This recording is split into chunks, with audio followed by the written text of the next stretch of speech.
आगे कंटिन्यू करते हैं। तो अब देख रहे हैं हम इफेक्ट ऑफ सब सेल और pledge by buyer. Effect of sub sale and pledge by buyer देख रहे हैं हम। इफेक्ट ऑफ सब सेल का मतलब क्या हो गया? सब सेल क्या होगा? सब सेल आगे आगे सेल कर दिया, ठीक है, आपने बेसिकली रीसेल कर दिया, ठीक है। तो इस केस के अंदर क्या होगा? Right of lien or stoppage in transit is not affected by the buyer selling or pledging the goods unless the seller has assented to it, ठीक है।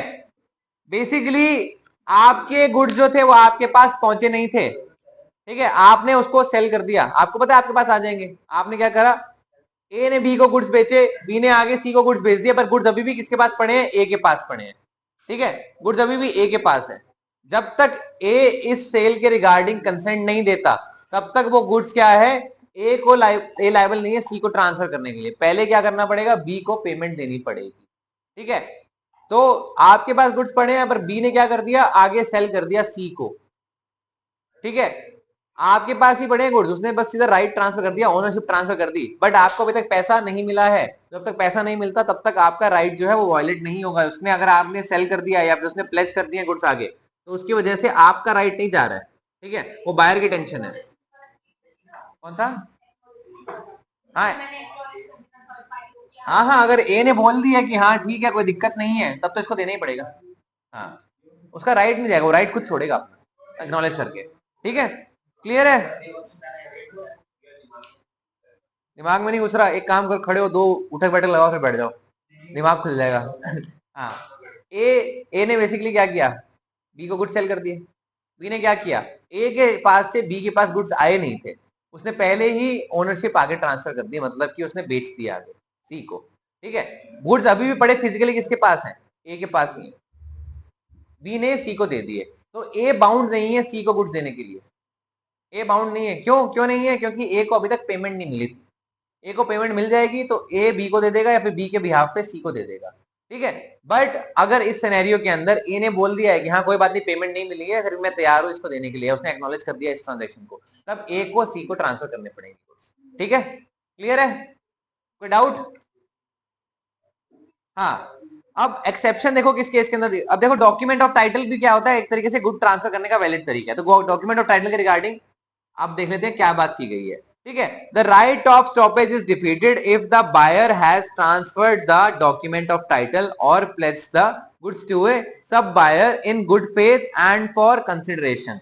जो आपका टाइटल होता है गुड्स का, एज इन जो डॉक्यूमेंट है जिसके बेसिस पे आप ट्रांसफर कर रहे हो, ठीक है, वो अगर आपने ट्रांसफर कर दिया है, मतलब आपने ए ने बी को डॉक्यूमेंट दे दिया टाइटल का, अब बी ने क्या करा, सी को वो टाइटल ही ट्रांसफर कर दिया, डॉक्यूमेंट ही ट्रांसफर कर दिया, ठीक है। तो सी जो है वो वैलिड तरीके से अगर उसके पास ट्रांसफर हुआ है, गुड फेथ में अगर उसके पास ट्रांसफर हुआ है, तो हमने कल एक्सेप्शंस पढ़े थे ना, ये ओनरशिप एक्चुअली ना होते हुए भी आपने ओनरशिप ट्रांसफर कर दिया है, वो वाला एक्सेप्शन यहाँ अप्लाई हो जाएगा। इस केस के अंदर सी के पास अगर डॉक्यूमेंट है, डॉक्यूमेंट कौन सा वाला? टाइटल वाला। टाइटल वाला डॉक्यूमेंट अगर सी के पास आ गया है तो सी अब एक्चुअल ओनर है। सी का राइट है किसके अगेंस्ट? ए के अगेंस्ट भी, बी के अगेंस्ट भी। तो इस केस के अंदर ए को मानना पड़ेगा कि हाँ भाई प्रॉपर्टी ट्रांसफर हो गई है, ठीक है। ये क्या है, जो अभी तक अपना जो ट्रांजिट वाला रूल था उसका ये एक्सेप्शन है, ठीक है।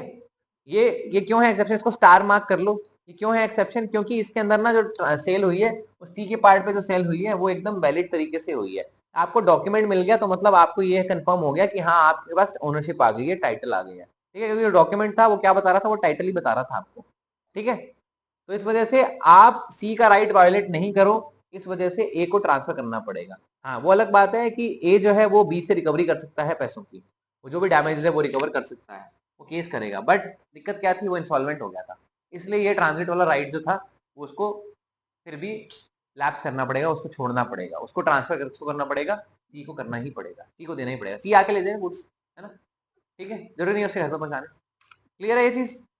कोई डाउट इसके अंदर? अब जो डॉक्यूमेंट ऑफ टाइटल वाला जो पार्ट है वो एक्सेप्शन है, ठीक है, ये चीज समझ आई आपको। एक्सेप्शन वाला पार्ट जो है वो देख लेते हैं हमने। Right of लियन and stoppage in transit कब डिफीट हो जाता है? जब आपने क्या कर दिया है, सबसे पहले तो when the seller has assented to the sale, mortgage, other disposition of the goods made by the buyer। जब आपने कंफर्म कर दिया है, आपने अपना राइट लेट को कर दिया। कौन सा राइट? दोनों राइट जो अभी तक अपनों ने पढ़े, ठीक है। सेकंड पॉइंट क्या दिया, डॉक्यूमेंट ऑफ टाइटल, जब आपने ट्रांसफर कर दिया है तो ट्रांसफर करने के बाद में जिस पर्सन के पास वो गुड्स पहुंच गए हैं, अगर उसने गुड फेथ में खरीदे हैं, मतलब कि अगर उसने बी से खरीदी है वो चीज, तो मतलब उसने बी से गुड फेथ में खरीदी है, उसको पता नहीं है कि ए भी पिक्चर में है या फिर ए के साथ इसका ट्रांजेक्शन है वो हुई नहीं है कंप्लीट, उसको पता नहीं है, तो उस केस के अंदर भी क्या है, आपका एक्सेप्शन क्रिएट हो जाएगा, जो अपने एक पॉइंट पहले ही पढ़ा था। ठीक है, क्लियर है ये चीज। अब उसके अंदर आपकी दो स्टिपुलेशंस दी हुई है। ठीक है, दो पार्ट दिए हुए हैं, उसको हमने पढ़ते हैं। देखो, लास्ट मेंशन जो ट्रांसफर है उसकी बात हो रही है। लास्ट मेंशन ट्रांसफर मतलब कि जो इस पर्सन को, जो इनके बीच में ट्रांसफर हुई है, जो लास्ट ट्रांजेक्शन है उसकी बात हो रही है। Last mention transaction is by way of sale, right of lien or stoppage in transit is defeated. अगर आपने जो लास्ट ट्रांजिट किया है वो आपने सेल के फॉर्म में किया है, सेल मतलब इसमें बी ने सी को सेल कर दिया है, तो लास्ट ट्रांजिट अगर सेल के हिसाब से हुआ है तब आपका राइट कौन सा चला जाएगा, कौन सा राइट चला जाएगा, आपका राइट टू लियन चला जाएगा, या ट्रांजिट के अंदर स्टॉपेज वाला जो राइट है वो भी आपका चला जाएगा। दूसरा पार्ट क्या दिया हुआ है, if the last mention transfer is by way of pledge, हमने दोनों चीज देखी थी ना, आपने सेल भी किया होगा या फिर आपने प्लेज किया होगा, अगर वो वाया प्लेज हो रहा है, ठीक है, by the sorry if the last mentioned transfer is by way of pledge, unpaid seller right of lien or stop only be exercised subject to the right of the pledgee। अगर प्लेजी के पास में जो rights हैं उसके basis पे decide होगा। प्लेजी कौन होगा इस केस के अंदर, प्लेजी कौन होगा, अगर मान लो बी ने सी को प्लेज कर दिया तो प्लेजी कौन होगा, सी प्लेजी होगा। सी के पास क्या क्या राइट्स है, सी के पास क्या क्या राइट्स है, अगर सी के पास गुड्स को होल्ड करने का राइट है तो उसको वो गुड्स होल्ड करने के लिए मिलेंगे। क्यों होंगे, देखो दो तरीके से आप लोन ले सकते हो। प्लेज का मतलब क्या है, लोन लेना। ठीक है, आप क्या कर सकते हो, या तो आपने गुड्स रख लिए और लोन दे दिया, या फिर आपने गुड्स के रिगार्डिंग कोई एक्नॉलेजमेंट रख ली और लोन दे दिया। ठीक है, आपका उस ट्रांजेक्शन के अंदर क्या राइट बन रहा है, सी का, तो सी के राइट्स का वायलेशन नहीं होगा। अगर सी का राइट नहीं है गुड को होल्ड करने का तो ए वैलिडली गुड को होल्ड कर सकता है या फिर ट्रांजिट में गुड्स को रोक सकता है। अगर सी के पास गुड्स को होल्ड करने का राइट है तो उसको वो ट्रांसफर करने पड़ेंगे, अगर सी ने गुड फेथ के अंदर ये चीजें की है। क्लियर है ये चीज, क्लियर है, कोई डाउट इसके अंदर। ठीक है, however the pledge may be required to be required by the unpaid seller to use in the final instance other goods or securities of the pledger available to him to satisfy his claim। अब आपने goods तो वो दे दिए, but अगर B ने एक चीज नहीं चार चीजें ट्रांसफर कर रखी हैं, ठीक है, सी को जो चार गुड्स दे दिए उसमें से एक गुड्स जो था वो ए को देना पड़ रहा है, किसको, सी को। तो जो बी का क्लेम है ना ए के पास में, मतलब ए ने जो पैसे लेने हैं बी से, उनको क्लेम करने के लिए जो प्लेजर के पास में, जो सॉरी प्लेजी के पास में जो गुड्स पड़े हैं, किसके, बी के, उनमें से कोई गुड्स लेके वो अपने जो राइट है उसको सेटिस्फाई कर सकता है। क्यों, ये क्या बोलेगा कि भाई मैं तेरे को ये गुड दे देता हूँ, तेरे पास तीन और गुड है, ठीक है, 3+1 हो गया, तेरे पास तीन और गुड है, अगर तेरे को वो उसको होल्ड करने का राइट नहीं रखना है तो एक काम कर, उसको बिकवा दे और जो पैसे हैं वो मेरे को भिजवा दे। ठीक है, वो पैसे मेरे को भिजवा दो। तो ये चीज आप कर सकते हो, आप अट्टा सट्टा कर सकते हो। अट्टा सट्टा करना अलाउड है किसके बीच में, इन दोनों के बीच में। क्यों, क्योंकि इसको बी से पैसे लेने, उसको पता देगा नहीं पैसे, तो आपने सी के साथ में जो गुड्स, सी के पास जो गुड्स पड़े हैं उसके साथ में अट्टा सट्टा करवा दिया। ठीक है, क्लियर है ये चीज, आया समझ में, ये पॉइंट समझ आया। ये पॉइंट को, ये पॉइंट भी इंपॉर्टेंट है, एक तो सेक्शन का पार्ट है। हाँ, देखो आपका पहले साथ साथ पढ़ो तब आपको ज्यादा समझ आएगा। However, the pledgee may be required by the unpaid seller to use in the first instance other goods or securities of the pledger available to him to satisfy his claim। सी के पास बी से extra चीजें आई हैं जो आपने good दिया है उसके अलावा भी। ए का क्लेम जो बी के पास, बी ने जो ए को पैसे देने हैं वो उन गुड से सेटल किए जा सकते हैं। ठीक है, सेटल किए जा सकते हैं, वो बस सब्जेक्ट टू क्या कंडीशन है कि प्लेजी के पास में क्या अरेंजमेंट है, प्लेजी ने किस बेसिस पे गुड्स को होल्ड किया हुआ है। ठीक है, क्लियर है। अब अदर सिक्योरिटीज जो अवेलेबल है, आप बोलोगे कि प्लेजी है वो, तो अदर सिक्योरिटीज के अगेंस्ट कोई लोन होगा तो अपना राइट थोड़ा लेट गो करेगा, पर जरूरी थोड़ा ना कि उसके पास जो भी सिक्योरिटीज है वो जो होल्ड कर रहा है वो क्लेम से कम किया हो, क्लेम से ज्यादा की भी हो सकती है और यूजुअली ज्यादा की ही होती है, यूजुअली ज्यादा की ही होती है। आपने अगर 1 लाख का लोन दिया ना तो आप कम से कम 1.25 लाख का या 1.5 लाख का सामान रखवाओगे तब आप 1 लाख का लोन देते हो, है ना, ऐसे ही होता है। तो जो एक्स्ट्रा अमाउंट है ना उससे वो रिकवर कर सकता है इजीली। ठीक है, अदरवाइज अगर उसने एज ए बेली भी होल्ड करा हुआ है तो भी वो चीज क्या पता हो सकती है, सब्जेक्ट टू द कंडीशन की कोर्ट अलाउ कर रहा है कि नहीं कर रहा है। क्लियर है। Effect of stoppage, effect of stoppage क्या होता है कि देखो जो सेल है, contract to sell is not rescinded. Not rescinded का मतलब क्या होता है कि आपका जो कॉन्ट्रैक्ट है वो कैंसिल नहीं हुआ है, ठीक है, वो रिवोक नहीं हुआ है, उसको आपने मना नहीं किया है फुलफिल करने से, आपने रोक के रख लिया। अगर सामने वाला पेमेंट कर देगा तो आप बेच दो, आप उसको वापस दे दोगे, अनलेस आपने किसी थर्ड पार्टी को ऑलरेडी उसको गुड्स को सेल कर दिया है या प्लेस कर दिया है। उसके अलावा क्या कर सकते हो, आप उसको होल्ड करके रखोगे। वो सेल जो है, जो कॉन्ट्रैक्ट ऑफ सेल है, वो खत्म नहीं हुआ है जब तक आप उसको अलग से खत्म नहीं कर रहे हो। तो वो अभी भी एग्जिस्ट कर रहा है। सामने वाला पैसा दे देगा तो वो गुड्स ले सकता है, उसके पास राइट है अभी भी, अगर आपने गुड्स को वापस से किसी को सेल नहीं कर दिया है तो। क्लियर है? क्लियर है? कोई डाउट? अब राइट टू रीसेल आ गया। रीसेल का मतलब सबको पता है, रीसेल क्या होती है। थर्ड राइट अपने देख रहे हैं, राइट टू रीसेल की मतलब जो सेलर है वो किसी और को बेच सकता है। सेलर अगर किसी और को बेच रहा है, उसके पास क्या आता है, राइट टू रीसेल आ जाता है। वो क्या है, वो किस कंडीशन के अंदर आता है, वो कंडीशन अपने देखते हैं। ठीक है, सबसे पहले कंडीशन क्या दी है, where the goods are of perishable nature. Perishable nature मतलब वो गुड्स जल्दी ही खराब हो जाते हैं। तो अगर आपको पेमेंट नहीं दे रहा है सामने वाला, आप क्या कर सकते हो, बेच दो जल्दी जल्दी, इसको, ये खराब हो जाएंगे, कोई वैल्यू नहीं रह जाएगी, सामने वाला तो पैसा देगा ही नहीं। ठीक है, तो आप उस केस के अंदर बेच सकते हो कि गुड्स खराब हो रहे हैं। ठीक है, उसके बाद क्या दिया हुआ है, where he gives notice to the buyer of his intention to resell the goods. आप नोटिस दे देते हो बायर को कि भाई तूने पैसे नहीं दिए इतनी तारीख तक तो मैं रीसेल कर दूंगा। ठीक है, रीसेल का मतलब क्या, आपने नोटिस दे दिया सामने वाले को, सामने को लास्ट अपॉर्चुनिटी दे दी, तो पैसे दे रहा है तो ठीक है, नहीं तो मैं आगे बेच रहा हूँ किसी और को। तो तो उस केस के अंदर भी देखो, रीसेल करने के अंदर भी क्या होता है, आपने सामने वाले को एक रीजनेबल टाइम देना है। रीजनेबल टाइम आपने नहीं दिया तो वो रीसेल का नोटिस कोई फायदे वाली बात नहीं। आपने बोला कि हाँ मैं बेच रहा हूं अभी के अभी, नहीं, आपने रीजनेबल टाइम दिया, हाँ ठीक है, अगर कल तक तूने पैसे नहीं भिजवाए या पैसे नहीं भेजे तो उस केस के अंदर मैं क्या करूंगा, परसों से मैं बेचना स्टार्ट कर दूंगा गुड्स को। ठीक है, तो ऐसा आप कर सकते हो नोटिस देने के बाद में। ठीक है, अब रीसेल के अंदर भी क्या है, उसके अंदर भी आपको दो कंडीशन दे रखी है कि आप नोटिस के बाद कैसे कर सकते हो। Recover the difference between the contract price. अब आपने गुड्स बेचे, गुड्स बेचे आपके कम कम प्राइस में, आपने मान लो 1000 रुपए के बेचने थे आपको, आप सेकंड रीसेल जब किया आपने 900 में बेचे, तो आपने पूरा प्राइस रिकवर नहीं किया। तो जो डिफरेंस है ना, वो आप ओरिजिनल बायर से रिकवर कर सकते हो। ठीक है, ओरिजिनल बायर से रिकवर कर सकते हो अगर आपने नोटिस दिया है तो। ठीक है, दूसरे केस में क्या हो सकता है, आपके 1000 की जगह 1100 में बिक सकते हैं। अगर वो गुड्स 1100 में बिक गए तो आपको वो 100 रुपया ओरिजिनल बायर को नहीं देना है, वो आप अपना कमा के रखोगे। जहां पे आपका डिफरेंस आ रहा है, ठीक है, अगर उसमें आपका नुकसान हो रहा है तो आप रिकवर कर सकते हो बायर से, अगर आपका फायदा हो रहा है तो आप अपने पास रख सकते हो, उसमें कोई दिक्कत नहीं है। ये कब है, जब आपने नोटिस दिया है तो। नोटिस दिया है तो। अगर आपने नोटिस नहीं दिया है, नोटिस ना देने के ऊपर अगर आपको कोई एक्स्ट्रा फायदा हुआ है तो वो एक्स्ट्रा फायदा आपको किसको ट्रांसफर करना पड़ेगा, वो एक्स्ट्रा फायदा आपको बायर को ट्रांसफर करना पड़ेगा। ठीक है, अगर नोटिस नहीं दिया है आपने रीसेल करने का। क्लियर है? तो रीसेल करने का नोटिस क्यों देना चाहिए, तो सामने वाला क्या होता है, पेमेंट ही कर दे, आगे वापस बेचना ही ना पड़े। दूसरी बात, अगर आपने रीसेल कर दिया तो कोई नुकसान हो गया आपको, ठीक है, तो वो आपको रिकवर करना पड़ेगा। ठीक है, रिकवर करने के लिए क्या करोगे, आप नोटिस दोगे, अगर नोटिस नहीं दिया तो आप रिकवर नहीं कर सकते। ठीक है, और अगर आपने कोई एक्स्ट्रा कमाई कर ली उसके अंदर तो वो आपकी ही होगी अगर आपने नोटिस दे दिया है तो। अगर आपने नोटिस नहीं दिया था तो एक्स्ट्रा कमाई किसके पास जाएगी, बायर के पास जाएगी, वो बायर एक्चुअली लीगली क्लेम कर सकता है वो एक्स्ट्रा कमाई। क्लियर है ये चीज? क्लियर है? कोई डाउट इसके अंदर? नोटिस देने वाला केस और नोटिस बिना नोटिस दिए वाला केस का समझ आया? अब देखो उसके अलावा दो और पॉइंट है, ठीक है, सॉरी तीन और पॉइंट है, उसके अंदर भी हो सकता है आपको नोटिस ना देना हो, तो किस केस के अंदर नोटिस ना देना हो वो अपने देखेंगे अभी।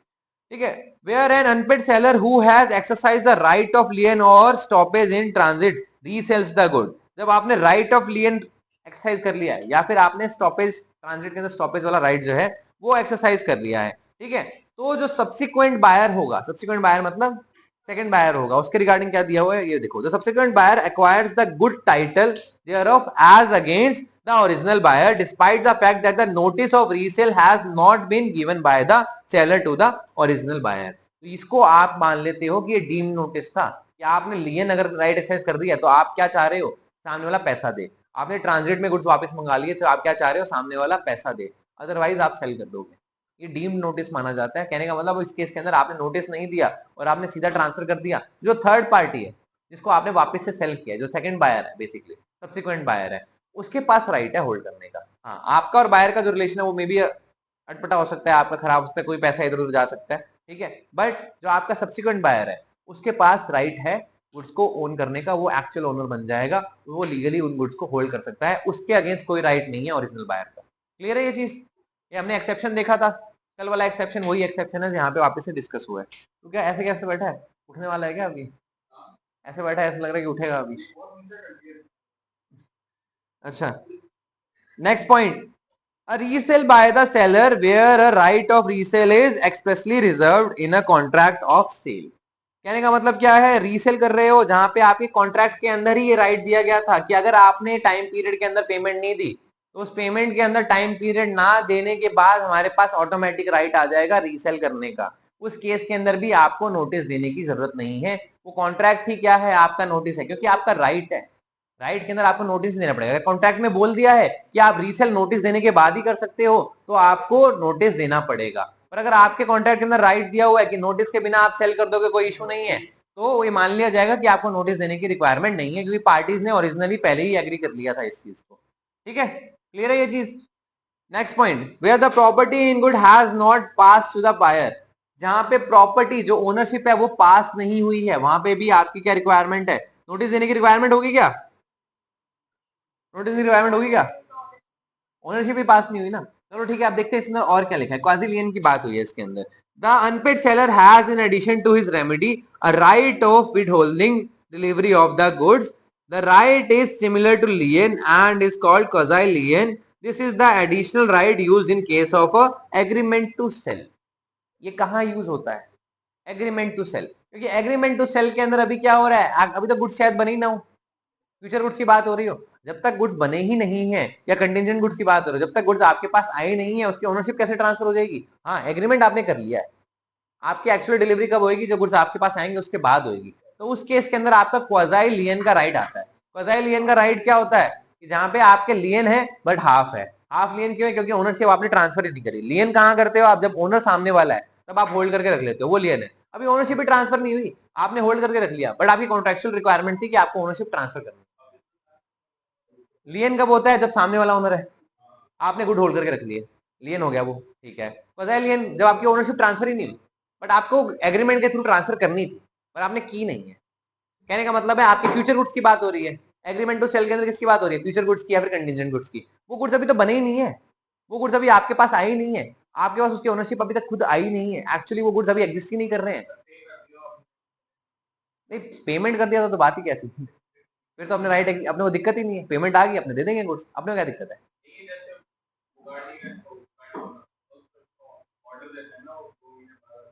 तो पेमेंट तो दे दी ना आपने, अपने अनपेड सैलरी की बात कर रहे हैं जहां पे जिसको पेमेंट नहीं मिली है,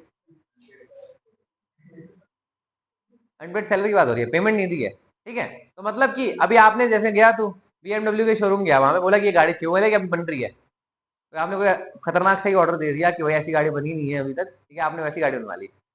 अब सामने वाला पैसा नहीं दे रहा गाड़ी बनने के बाद में, तो आपने गाड़ी तो खुद के पास बना के रख रखी है ना। आपको पता है सामने वाला अगर इंस्टॉलमेंट हो गया, आप शायद गाड़ी बनाना छोड़ दोगे। क्यों छोड़ोगे, पता है आपको सामने पैसे नहीं दे पाया, क्यों करना है, क्यों मेहनत करनी है, क्यों गाड़ी बनानी है। ठीक है, आप भी बोलोगे भाई मेरे पैसे जो कितना खर्चा हुआ है वो रिकवर करने में दो। ठीक है, तो क्वाजाई लियन का राइट क्या हो रहा है, क्वाजाई लियन का मतलब यह कि लियन यहाँ पे फुलफिल नहीं हो रही थी कंडीशंस लियन की। कहने का मतलब क्या है, ओनरशिप तो आपकी ट्रांसफर ही नहीं हुई। लियन कब होती है, जब ओनरशिप सामने वाले के पास हो और आप उसको होल्ड कर रहे हो गुड्स को, लियन तब होती है। क्वाजाई लियन मतलब ओनरशिप ट्रांसफर नहीं हुई फिर भी आप होल्ड करके रख लेते हो, इवन दो एग्रीमेंट हुआ था आपका। क्यों, क्योंकि सामने वाला पैसे पे नहीं कर रहा है या पेमेंट करने की कंडीशन में नहीं।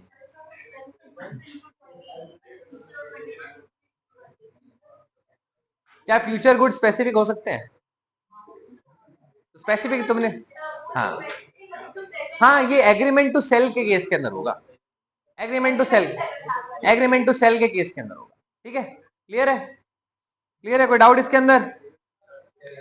अब right of unpaid seller against the buyer, अभी तक अपने गुड्स के रिगार्डिंग राइट थे, अब बायर के रिगार्डिंग राइट है। बायर के रिगार्डिंग क्या क्या राइट है, सबसे पहले तो suit for price. Suit for price का मतलब क्या है, जो प्राइस है उसको रिकवर करने के रिगार्डिंग आपका राइट है। इसके अंदर आपकी दो कंडीशन दी गई है। ठीक है, where under a contract of sale the property in the good has been pass to the buyer, मतलब आपने ओनरशिप ट्रांसफर कर दी है, and the buyer wrongfully neglects और refuses to pay for the goods according to the terms of the contract, the seller may sue him for the price of the goods. Price of the goods मतलब जो आपकी consideration थी उसके regarding आप case कर सकते हो, अगर सामने वाले ने पैसे देने से मना कर दिया है तो, या फिर रिफ्यूज कर दिया है तो। सेकंड पॉइंट क्या दिया हुआ है, where under contract of sale the price is payable on a certain day. On a certain day मतलब आपका एक डे फिक्स है, सेल जब एग्जीक्यूट होगी तब नहीं, उससे पहले भी हो सकता है उसके बाद में भी हो सकता है। ठीक है, certain day irrespective of delivery, delivery से फर्क नहीं पड़ता, आपको पेमेंट करनी थी एज पर एग्रीमेंट, एक दिन आपने उस दिन पेमेंट नहीं करी, उस केस की बात हो रही है। And the buyer wrongfully neglects और रिफ्यूजेस टू पे। ठीक है, the seller may sue him for the price although the property in the goods has not passed and the goods have not been appropriated to the contract. आप फिर भी पैसा recover करने के रिगार्डिंग क्या कर सकते हो, केस कर सकते हो, ठीक है, अगर आपका एग्रीमेंट हो गया था तो उसने एक पर्टिकुलर डेट तक क्या नहीं किया है, आपको पैसा ट्रांसफर नहीं किया है, जो कि आपने एग्री कर लिया था कि करना होगा, वो पैसा निकलवाने के लिए भी आप क्या कर सकते हो, केस फाइल कर सकते हो, ठीक है। तो नेक्स्ट पॉइंट क्या दिया हुआ है, suit for damages for non acceptance. सामने वाले ने क्या किया, गुड्स को एक्सेप्ट नहीं किया जहां पे उसने एक्सेप्ट करना चाहिए था, ठीक है, उस केस के अंदर अगर कुछ डैमेजेस आ रहे हैं, आपकी गलती नहीं है, आपकी गलती के बिना सामने वाले ने रिफ्यूजल ही दे दिया कि भाई मैं लूंगा ही नहीं गुड्स तेरे से, ठीक है, तो उस केस के अंदर आप क्या कर सकते हो, डैमेजेस रिकवर कर सकते हो, आपको जो नुकसान हुआ है वो प्राइस के साथ में वो डैमेजेस भी रिकवर कर सकते हो, ठीक है। अगर प्राइस रिकवर करने की बात है तो प्राइस भी कर सकते हो, डैमेजेस की बात है तो आप डैमेजेस भी कर सकते हो। क्लियर है ये चीज, दोनों भी कर सकते हैं, पर कोर्ट अलाउ कितना करेगा वो देखते हैं, कोर्ट आपको बहुत एक्स्ट्रा अलाउ नहीं करता है, ठीक है, तो थोड़ा बहुत क्या पता अलाउ कर दे, जो आपका खर्चा जेन्युइन बनता है या फिर आपको जो एक्चुअल नुकसान हुआ है। सेलर ने डिलीवरी करी है तो डिलीवरी के चार्जेस क्लेम कर सकता है, ठीक है, जो केस फाइल किया उसके चार्जेस क्लेम कर सकता है, वो डैमेजेस के अंदर आ जाएंगे। जो आपका सेलर का जो भी खर्चा हुआ है वो सारा क्लेम कर सकता है और गुड्स का प्राइस भी वो क्लेम कर सकता है सूट फाइल, ठीक है। हाँ, नेक्स्ट पॉइंट क्या दिया, हाँ हाँ पूछ, अच्छा अच्छा,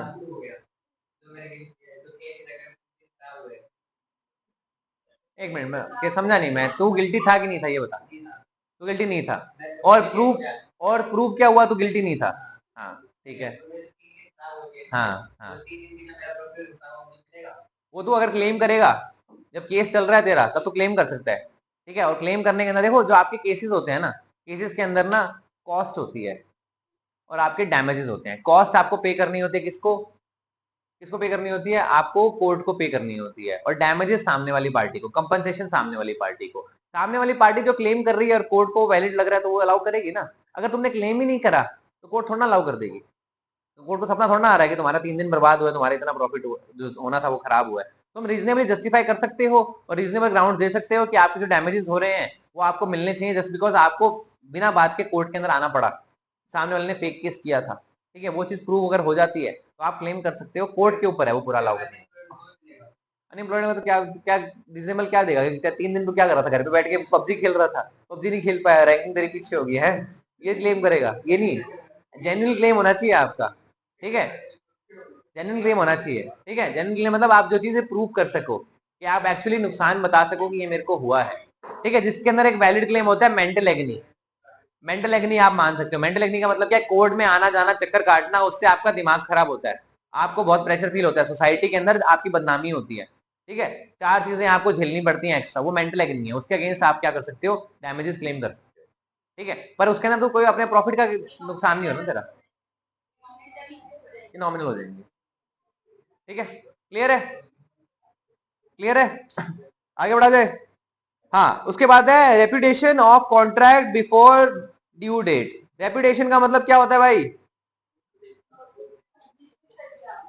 रिफ्यूज कर दिया एक्सेप्ट करने से, ठीक है, डिसमिसल किसके अंदर हो जाएगा, बेसिकली आपने रिवोक कर दिया, कैंसिल कर, डिसमिस से तुम्हारा मतलब रिवोक और कैंसिल कह रहे हो ना, रिवोक और कैंसिल किसके अंदर होगा, वो होगा आपका रिसाइंड के अंदर, ठीक है, जब आप रिसाइंड करते हो तो अब आप रिवोक या कैंसिल करते हो, बट रेप्यूटेट करते हो आप तो आप क्या करते हो, एक्सेप्ट करने से मना कर देते हो, तो बेसिकली टाइम पूरा होने से पहले ही बायर ने क्या बोल दिया कि भाई मैं तो नहीं ले रहा गुड्स, अब टाइम आपका हुआ नहीं था, जैसे मान लो आपने बोला था 1 महीने बाद में ये गुड्स डिलीवर कर देना, ठीक है, और उससे पहले 20 दिन पहले ही उसने क्या बोल दिया कि भाई मैं नहीं ले रहा, ठीक है, तो उस केस के अंदर आपके पास एंटीसिपेटरी एंटीसिपेटरी ब्रीच का या फिर एंटीसिपेटरी, आपने एंटीसिपेटरी ब्रीच पढ़ा था पहले, क्या था एंटीसिपेटरी ब्रीच बताओ,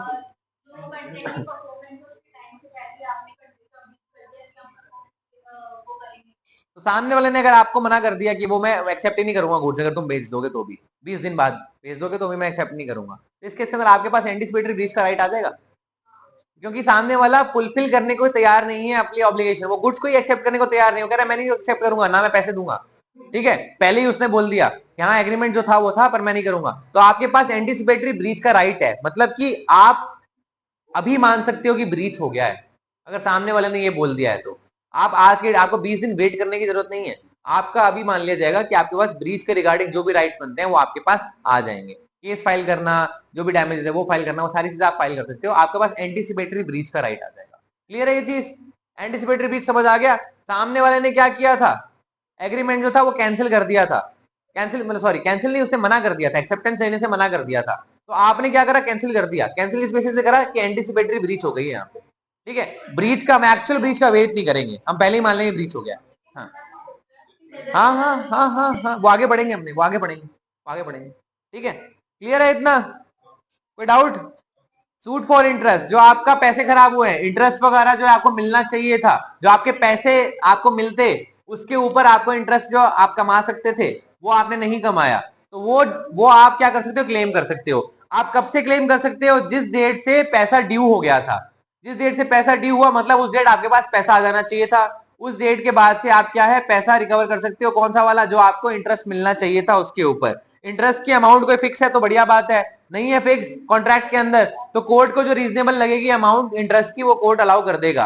तो कोर्ट जनरली क्या करता है, 6%, 12%, 18% इनके बेसिस के ऊपर अलाउ करता है। वो डिपेंड करता है फैक्ट्स के ऊपर, डिपेंड करता है कि आपका पैसा एक्चुअली जाने वाला कहां था उसके बेसिस के ऊपर। ठीक है, हाँ तो गाइस क्लियर है इतना?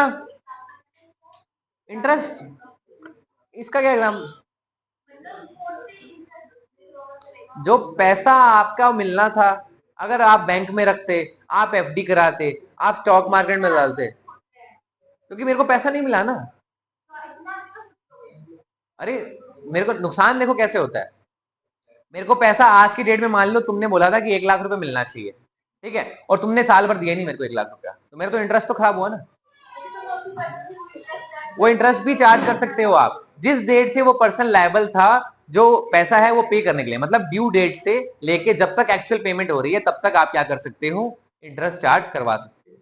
ठीक है, क्लियर है ये चीज? हाँ, अब आ जाते हैं हम बायर की रेमेडीज पे। जब सेलर ने कोई गलती करी तो उस केस के अंदर बायर के पास क्या क्या रेमेडीज है, हम उन चीजों की बात करेंगे अब। ठीक है, तो सबसे पहले आपके दो पार्ट दिया हुआ है, उसको अपने पढ़ते हैं कि ब्रीच एक्चुअली सेलर के पार्ट पे कैसे होगा। तो breach of contract by seller where he fails to deliver the good at the time और इन प्रिस्क्राइब्ड मैनर। ठीक है, जहां पे आपने गुड्स डिलीवर नहीं करे टाइम पे, या फिर जिस मैनर में आपने बोला था गुड्स ट्रांसफर करोगे, गुड्स भेजोगे, उस मैनर में आपने नहीं भेजे, तब ब्रीच हो सकता है।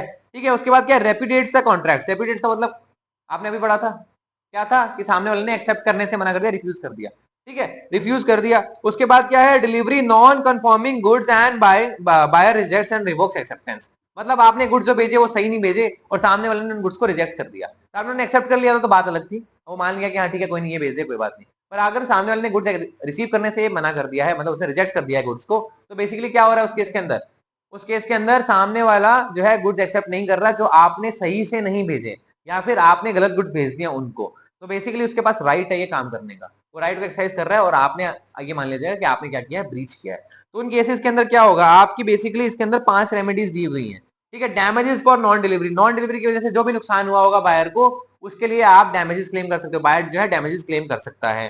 Suit for specific performance. ठीक है, सूट फॉर स्पेसिफिक परफॉर्मेंस का मतलब क्या है, आप अगर कोई गुड्स ऐसे हैं, यूनिक नेचर के गुड्स हैं, या फिर कोई ऐसी ट्रांजेक्शन थी जो वो कहीं और से फुलफिल नहीं कर पाएगा, और उस नेचर जो ट्रांजेक्शन का ये था कि मान लो मेरे को कोहिनूर मिल गया, किसी को, किसी ने लीगली कोहिनूर ले लिया और मैंने उससे कोहिनूर खरीदने का क्या कर लिया, कॉन्ट्रैक्ट कर लिया।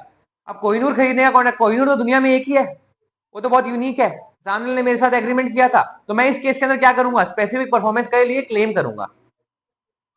क्या हो गया, क्या खत्म हो गया? हाँ, स्पेसिफिक परफॉर्मेंस नहीं कर पाया तो कोर्ट फिर जेल में डाल देगी। देखो स्पेसिफिक परफॉर्मेंस, हाँ, किससे किसका क्या फायदा, बात समझो, बात समझो, किसी ने किसी का मर्डर कर दिया, जेल में डालने से क्या फायदा, बंदा जिंदा थोड़ा हो जाएगा। पर जो कोई गलत कर रहा है उसको सजा तो मिलनी चाहिए ना, उसने गलत किया किसी के साथ, सजा मिलनी चाहिए। अब देखो आपकी स्पेसिफिक परफॉर्मेंस जो है, बेसिकली पहले तो लॉ में अलाउड होनी चाहिए स्पेसिफिक परफॉर्मेंस, तो आप कर सकते हो। लॉ किसके रिगार्डिंग क्या है, स्पेसिफिक रिलीफ एक्ट जो है उसके अंदर आपकी स्पेसिफिक परफॉर्मेंस हो सकती है, एडिशनली आपकी अदर लॉज के अंदर भी हो सकती है। पर आपका जो कॉन्ट्राडिक्शन है वो स्पेसिफिक परफॉर्मेंस या फिर स्पेसिफिक रिलीफ एक्ट से कॉन्ट्राडिक्शन नहीं होना चाहिए जो आपका राइट है उसका। ठीक है, आपका राइट किससे गवर्न हो रहा है? स्पेसिफिक रिलीफ एक्ट से गवर्न हो रहा है। तो बेसिकली आपका अगर यूनिक नेचर के गुड्स हैं या ट्रांजेक्शन है उसका नेचर बहुत यूनिक था, ठीक है, जो चीज आप कहीं और से फुलफिल नहीं कर सकते थे, फॉर एग्जाम्पल जैसे कोहिनूर खरीदना था, ठीक है, तो उन सब केसेस के अंदर जनरली क्या दिया जाता है, कोर्ट क्या करती है, स्पेसिफिक परफॉर्मेंस करवाती है। पर स्पेसिफिक परफॉर्मेंस कोर्ट अपनी मनमर्जी से नहीं करवाएगी, आपको स्पेसिफिक परफॉर्मेंस पहले क्लेम करनी पड़ेगी, उसके बाद में कोर्ट बोलेगा कि हम अलाउ कर रहे हैं कि नहीं कर रहे हैं। ठीक है, स्पेसिफिक परफॉर्मेंस क्लियर है सबको? मतलब तो सबको पहले से क्लियर था, पहले बता। हाँ, डाउट क्या नहीं कर सकता? तो उस केस के तो कोर्ट अलाउ भी नहीं करेगा जो पॉसिबल ही नहीं है। जो चीज पॉसिबल नहीं है कोर्ट कैसे अलाउ कर देगा कि भाई एक काम कर, तो तेरा वहां पे जो घर था उसको बेच दे, अब जो तेरा ढह गया है, वो ढहा हुआ घर कैसे बेच देगा कोई? कॉन्ट्रैक्ट ही वो इनवैलिड हो जाएगा ना, वॉइड हो जाएगा। उस केस के अंदर डैमेजेस मिलेंगे, पनिशमेंट नहीं, डैमेजेस। डैमेजेस नहीं पे कर पाया तो कब तक कोर्ट जेल में डाल दे, क्योंकि सिविल साइड केस होगा ना इसका, क्रिमिनल साइड नहीं हो रहा है इसका केस। हाँ गाइस, तो आपके ये पॉइंट जो आपके कंडीशंस हैं स्पेसिफिक परफॉर्मेंस की, वो एक बार रीड कर लेते हैं। देखो स्पेसिफिक परफॉर्मेंस के अंदर क्या कंडीशन है। पहली कंडीशन क्या है? स्पेसिफिक और असर्टेन गुड्स की बात हो रही थी, ठीक है, अनअसर्टेन गुड्स की बात नहीं हो रही थी। ठीक है, उसके बाद क्या दिया हुआ है कि जो आपका सब्जेक्ट, ये जो गुड्स थे वो subject to the provision of specific relief act थे, मतलब कि स्पेसिफिक रिलीफ एक्ट क्या है, अब एप्लीकेबल था इन गुड्स के ऊपर, या फिर जो ट्रांजैक्शन थी या जो कॉन्ट्रैक्ट था उसके ऊपर। नेक्स्ट कंडीशन क्या दी हुई है कि वो जो ये जो ट्रांजैक्शन थी उसकी बात कर रहा है कि it empowers the court to order specific performance where damages would not be an adequate remedy. जहां पे डैमेजेस जो है वो एडिक्वेट रेमेडी नहीं होंगे, वहां पे स्पेसिफिक परफॉर्मेंस अलाउ कर दी जाएगी। फॉर एग्जांपल आपको कोई बीमारी हो गई है जिसका इलाज सिर्फ एक ही डॉक्टर कर सकता है, वही एक्सपर्ट है इसका, उसके साथ आपने कॉन्ट्रैक्ट कर लिया था, अब वो कॉन्ट्रैक्ट वो फुलफिल नहीं कर पा रहा है क्योंकि उसके पर्सनल रीजंस थे कुछ, तो नहीं आ पा रहा है। मान लो उसके उसके बेटे की शादी है, ठीक है, उसकी वजह से वो नहीं आ पा रहा है, तो आप क्या बोलोगे कि भाई मेरे को डैमेजेस नहीं चाहिए, मैं मर जाऊंगा, मेरा इलाज करो, क्योंकि वहां पे आपके डैमेजेस की वैल्यू नहीं है, वहां पे कंपनसेशन की वैल्यू नहीं है। बोले तेरे बेटे की शादी कर देना 2 घंटा लेट, पहले आके मेरा इलाज कर, ठीक है, वहां पे स्पेसिफिक परफॉर्मेंस आपने क्लेम कर ली। ठीक है, तो आपकी ऐसी कंडीशन आ सकती है। क्लियर है ये चीज? चारू क्लियर है? हाँ, तो स्पेसिफिक परफॉर्मेंस आप ऐसी चीज के लिए भी करवा सकते हो जहां पे डैमेजेस जो है वो एडिक्वेट रेमेडी ना हो। क्लियर है ये चीज? Next point, it will be granted as remedy if goods are of special nature और आर यूनिक। ठीक है, स्पेशल नेचर और यूनिक है तब भी ये चीज अलाउ की जा सकती है। क्लियर है? नेक्स्ट पॉइंट क्या है? Suit for breach of warranty. Warranty आपने देखा था, कंडीशन एंड वारंटी पढ़ा था, तो आपकी अगर वारंटी का ब्रीच हो गया है, तो वारंटी का ब्रीच होने का मतलब क्या है कि आपने कोई कंडीशन, जो कंडीशन नहीं सॉरी, आपने कोई एग्रीमेंट के अंदर बात बोली थी जो कि इतनी इतनी इंपॉर्टेंट नहीं थी, इतनी इंपॉर्टेंट नहीं थी कि आपका एग्रीमेंट ही आपको कैंसिल करना पड़ जाए, बट इंपॉर्टेंट थी। ठीक है, फॉर एग्जाम्पल गाड़ी का कलर लाल है कि पीला है, वो इंपॉर्टेंट था, ठीक है, पर गाड़ी का स्पीकर जो है वो सही से काम कर रहा है कि नहीं कर रहा, वो वारंटी है। ठीक है, तो अगर आपने वारंटी कोई ब्रीच करी है, सामने वाले ने कोई वारंटी ब्रीच करी है, मान लो आपने सामने वाले ने गुड्स डिलीवर कर दिए, ठीक है, सामने वाले ने जो जैसे मान लो गाड़ी डिलीवर कर दी, गाड़ी का स्पीकर खराब था, तो उस वारंटी के रिगार्डिंग भी क्या कर सकता है, वो सूट फाइल कर सकता है। सूट फाइल करने का मतलब क्या है, जो डैमेजेस जो क्लेम है या फिर उसको रिप्लेस करवाना है या चेंज करवाना है, वो सूट फाइल करके करवाया जा सकता है, अगर वो सामने वाला नहीं कर रहा है तो चेंज खुद से। क्लियर है ये चीज? ठीक है, अब देखो आपकी जो कंडीशन है उसको भी वारंटी में कन्वर्ट किया जा सकता है, अगर सामने वाला कंडीशन को वारंटी में कन्वर्ट।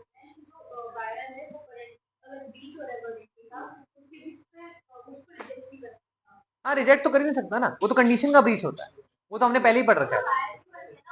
नहीं नहीं नहीं नहीं नहीं नहीं, हमने क्या पढ़ा था, ऐसी टर्म्स का वायोलेशन हो रहा है जो कि एग्रीमेंट का जो एसेंस है वही चला जाएगा। आपने गाड़ी खरीदने की बात की थी ना, आपको गाड़ी तो लाके दी है उसने, हाँ, वो कंडीशन होती है एसेंस वाली, तो जो सबसे इंपॉर्टेंट होती है, जो लेसर इंपॉर्टेंट चीजें हैं, जो कम इंपॉर्टेंट, उसके बेसिस पे आप एग्रीमेंट कैंसिल नहीं कर सकते हो। आप देखो आपकी गाड़ी का स्पीकर खराब था, तो ये मतलब थोड़ा ना कि आप गाड़ी वापस मोड़ दोगे, नहीं भाई, नई गाड़ी लाके दो, वो बोलेगा स्पीकर ठीक करा दूं, तो आपको बताना चाहिएगा ना, आपको पहले बताना पड़ेगा कि भाई स्पीकर, वो आपको एज ए कंडीशन मांग रहा है, भाई अगर स्पीकर खराब हो ना गाड़ी मोड़ दूंगा, ये आपको पहले बताना पड़ेगा, है ना? क्लियर है ये चीज? क्लियर है? कोई डाउट इसके अंदर? हाँ, अब देखो क्या क्या पार्ट दिए गए हैं इसके अंदर। ठीक है, रिजेक्ट नहीं कर सकता, बट क्या कर सकता है, set up against the seller the breach of warranty in diminution or extinct. Extinction of the price, मतलब कि आप प्राइस जो है उससे एडजस्टमेंट कर सकते हो, जो आपका खर्चा होना है उसका एडजस्टमेंट कर सकते हो। मान लो आपका स्पीकर खराब था, आपने बोला चल ठीक है कोई नहीं, एक काम कर 5,000 रुपए कम दे दूंगा मैं, स्पीकर को रिपेयर करने में चेंज करने में जो खर्चा आएगा मैं खुद से कर लूंगा, पैसे कम ले ले। अब मेरी मर्जी है मैं जब जाके करूं, उससे कोई फर्क नहीं पड़ता, बट मैंने पैसे कम करवा लिए। ये काम आप कर सकते हो। दूसरा काम क्या कर सकते हो आप, sue the seller for damages for breach of warranty. अगर वो मान नहीं रहा पैसे कम करने के लिए, या फिर वो मान नहीं रहा है आपको पैसे देने के लिए उसके रिगार्डिंग, या फिर रिप्लेस करने के लिए, चेंज करने के लिए, सही करने के लिए, तो आप क्या कर सकते हो, सूट फाइल कर सकते हो। फिर क्या है आपका नेक्स्ट पॉइंट जो है, एंटीसिपेटरी ब्रीच वाला पॉइंट पड़ा था ना, ये पॉइंट वही है। एंटीसिपेटरी ब्रीच, इसके अंदर पॉइंट के अंदर आपको कहीं पे भी लिखा हुआ नहीं मिलेगा, पहले ही बता रहा हूं मैं, बट एंटीसिपेटरी ब्रीच का ही केस है। ये कहां लिखा हुआ है आपका, आपके जो पहला पेज है, इससे पहले वाला पेज है, यहाँ पे जो पॉइंट लिखा हुआ है ना, सूट फॉर एंटीसिपेटरी ब्रीच, ये वो वाला पॉइंट है, ठीक है। Repudiation of contract before due date, इसका मतलब क्या है, आपने लीगली रेपुटेट कर दिया है, तो मतलब आपने सामने ने मना कर दिया सेलर ने कि भाई मैं नहीं दे पाऊंगा, भूल जा, ठीक है। तो उस केस के अंदर क्या होगा, आप पहले ही एंटीसिपेटरी ब्रीच क्लेम कर लोगे कि हाँ सामने वाले ने मना कर दिया है परफॉर्मेंस से, तो मैं अब ये मान लूंगा कि ब्रीच हो गई है, और मैं सामने वाले को जो डैमेजेस हैं, जो क्लेम है, जो भी गुड्स है, उसके रिगार्डिंग मैं सूट फाइल कर दूंगा, ठीक है। नेक्स्ट पॉइंट क्या है आपका suit for interest. Suit for interest का मतलब क्या है, आप बेसिकली पैसा जो है, आपको नुकसान जो हुआ है पैसे का, या फिर आपको जो भी पैसा आपने उसको पे कर दिया, देखो आपने ऑलरेडी उसको पैसा पे कर दिया है, अगर एडवांस पेमेंट कर दिया है, तो जिस डे से पेमेंट हुई है उस डे से जब तक आपकी डिलीवरी होनी थी, या फिर जब तक आपके पैसे वो वापस नहीं आए हैं, तो आप वो पैसा भी क्लेम कर सकते हो सामने वाले से। उन पैसों पे इंटरेस्ट बायर भी ले सकता है, अगर उसने एडवांस में पेमेंट कर दी थी तो, ठीक है। अभी तो दोनों पॉइंट एक बार देख लेते हैं। Nothing in this act shall affect the right of the seller or the buyer to recover interest or special damages, ठीक है। In case where the law whereby law interest or special damages may be recoverable, or to recover the money paid where the consideration for the payment of it has failed। मतलब जहां पे आप law ने आपको allow कर दिया है interest claim करना या फिर स्पेशल डैमेजेस क्लेम करना, जहां पे भी आपने सामने वाले को पैसे दे दिया होगा, ठीक है, या फिर पैसा ऑलरेडी आपने दिया हुआ है सामने वाले को।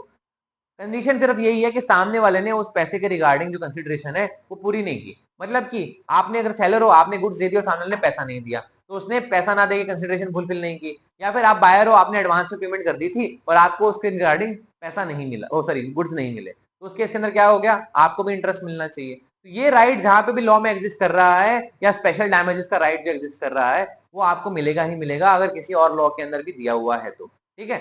सेकंड पॉइंट क्या दिया हुआ है, where in the absence of contract to the contrary, जहां पे कॉन्ट्रैक्ट के रिगार्डिंग आपने, कॉन्ट्रैक्ट के अंदर ही आपने डिसाइड नहीं किया कि इंटरेस्ट मिलना चाहिए कि नहीं मिलना चाहिए, the court may award interest as such rate as it thinks fit on the amount of the price to the buyer in suit filed by him for the refund of the price, ठीक है, from the date on which the payment was made. जिस दिन से payment कर दी गई है उस दिन से आपको इंटरेस्ट क्लेम करने का राइट मिल जाएगा, अगर सामने वाले ने आपको गुड्स नहीं दिए हैं तो। क्लियर है ये चीज, क्लियर है, समझ आ गया।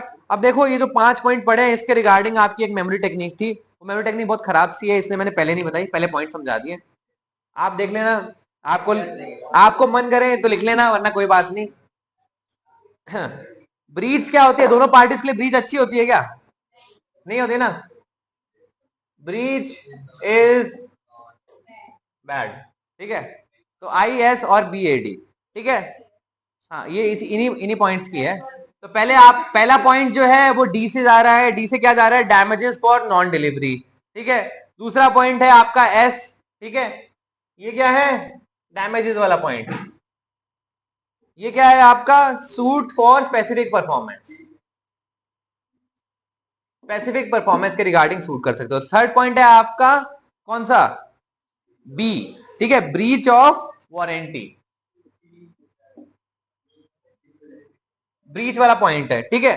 फोर्थ पॉइंट आपका क्या है, आपका लिखा हुआ रेपुटेशन है, बट मैंने आपको बताया एंटीसिपेटरी ब्रीच है वो, ठीक है, इसलिए मैंने इस पॉइंट को एंटीसिपेटरी ब्रीच के अंदर कवर करा है।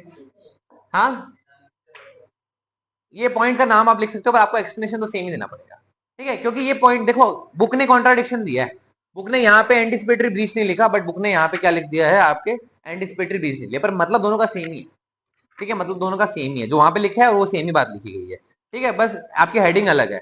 नेक्स्ट पॉइंट क्या है आपका, सूट फॉर इंटरेस्ट, आई से क्या आ जाएगा, इंटरेस्ट। क्लियर है ये चीज, ये इसको लिख लिया सबने, समझ लिया इसको, आपकी जो इन्वाइव टेक्निक है, हाँ, नेक्स्ट पॉइंट आपका अपने कर रहे हैं ऑक्शन सेल।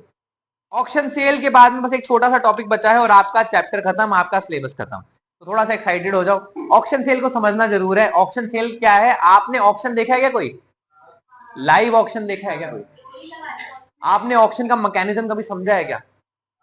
मेरे को बताओ ऑक्शन में होता क्या है? ऐसे नहीं, ऐसे नहीं, एक एक पॉइंट पहले चीनी बता क्या हो रहा है।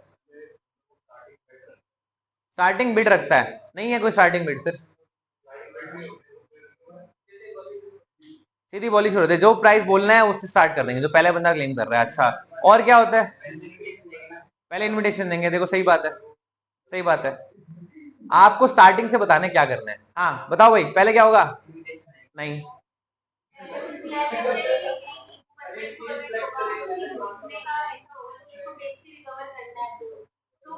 बताओ पहले इनविटेशन जाएगा कि पहले सामान आएगा जो बिकने वाला है? देखो आपकी बहुत सी चीजें ना साइड बाय साइड चलती है। आपके कुछ ऑक्शंस होते हैं जो स्पेसिफिक इंस्टेंसेस पे होते हैं कि मान लो किसी की प्रॉपर्टी नीलाम करनी है तो आपको ऑक्शन कंडक्ट करवाना है। कुछ कुछ जगह होती है वहां पे जनरली ऑक्शन चलते रहते हैं। तो उन ऑक्शंस के अंदर आप क्या कर सकते हो? रजिस्टर कर सकते हो अपने सामान को और वो चीज बिक जाएगी। ठीक है, नहीं तो आपका जो जनरली अगर ऑक्शन हो रहा है तो मतलब जब तक वो गुड स्पेसिफाई नहीं होंगे तब तक आपके बिकेंगे नहीं। तो आप क्या कर सकते हो? राइट रिजर्व कर सकते हो अपना। ठीक है, या तो स्पेसिफिक गुड्स ऑक्शनर को पता है या स्पेसिफिक गुड्स ऑक्शनर को नहीं पता। तो बेसिकली अब ऑक्शन के रिगार्डिंग क्या होता है, या तो जनरल पब्लिक इनवाइटेड होती है, कुछ स्पेसिफिक लोगों को इनवाइट किया जाता है। ठीक है, ऑक्शन के लिए आपने इनवाइट कर लिया, अब वहां पे लोग आएंगे। अब देखो ऑक्शन जनरली सिनेरियो क्या होता है, सब लोग बिड्स करेंगे, या तो एक मिनिमम बिड होगी या मिनिमम बिड नहीं होगी। मिनिमम बिड होगी तो वहां से स्टार्टिंग होगी, या फिर सीधा आप प्राइस बोलोगे, सामने वाला प्राइस बोलेगा और आप स्टार्ट कर दोगे। ठीक है, जब तक प्राइस इंक्रीज होता रहेगा, जब तक हैमर के फॉल से सेल कंफर्म नहीं हो जाएगी तब तक वो चीज कंटिन्यू होगी।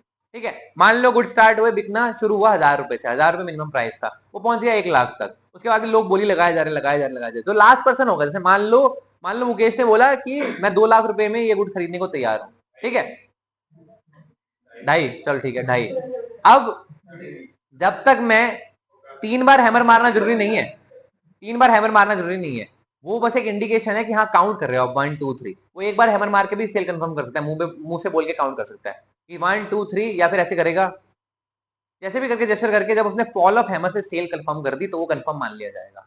ठीक है, जब तक फॉल ऑफ हैमर से सेल कंफर्म नहीं हो रही है उससे पहले वो विड्रॉ कर सकता है इंसान, अगर उसके पास विड्रॉल का राइट है तो। अगर आपके ऑक्शन के अंदर आपने बिड दे दी और आप विड्रॉ नहीं कर सकते हो तो वो राइट भी ऑक्शनर के पास होता है। आप विड्रॉ कर सकते हो तो वो राइट आपके पास होता है। ठीक है, तो आपकी सेल कंफर्म कब होएगी? जब थ्रो ऑफ हैमर से या फॉल ऑफ हैमर से चीज बिक जाएगी। हाँ हाँ,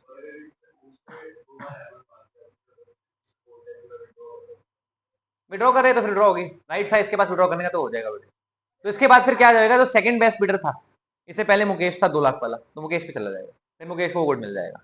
ठीक है, राइट होगा तो राइट होगा, जनरली राइट होता है, जनरली राइट होता है। ठीक है, आपको स्पेसिफाई करना पड़ेगा ऑप्शन से पहले कि आपके पास राइट नहीं है, बिड विड्रॉल का राइट नहीं होगा। ठीक है, या फिर आपने बिड विड्रॉ करी है तो आपको एक स्पेसिफिक डैमेज या फिर कुछ एक स्पेसिफिक अमाउंट देनी पड़ेगी, या कुछ परसेंटेज देनी पड़ेगी, जो भी आपने अमाउंट बोली थी उसकी, या आपको डिफरेंस देना पड़ेगा। डिपेंड करेगा यार, ये option option to option depend करती है।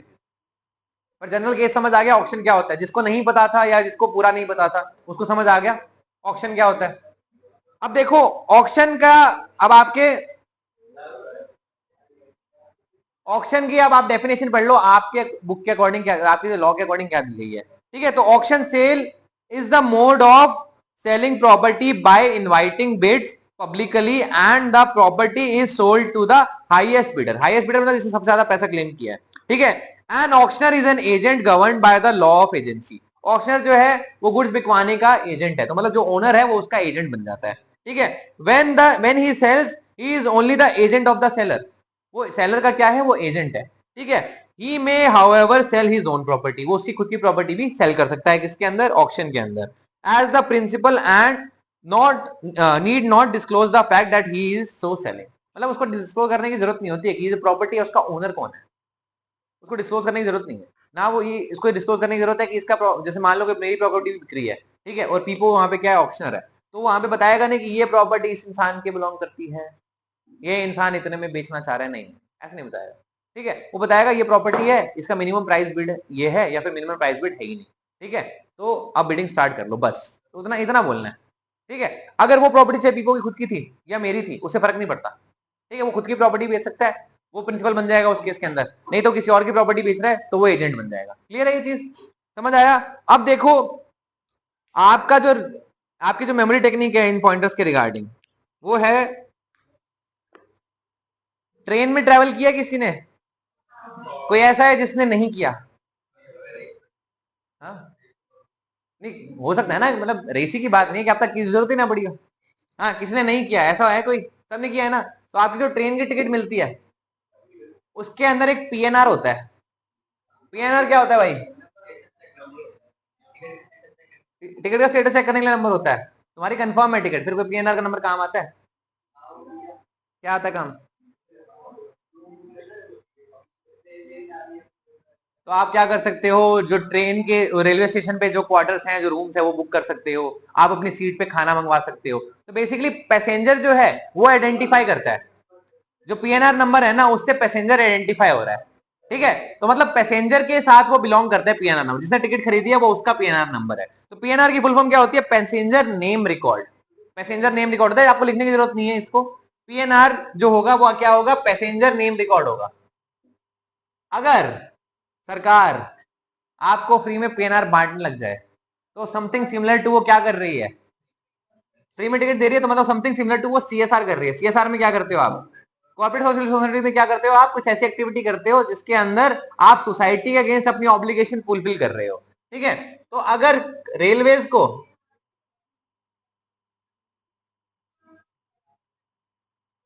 को अगर सीएसआर करना है तो वो क्या कर सकते हैं? पीएनआर फ्री में दे सकते हैं।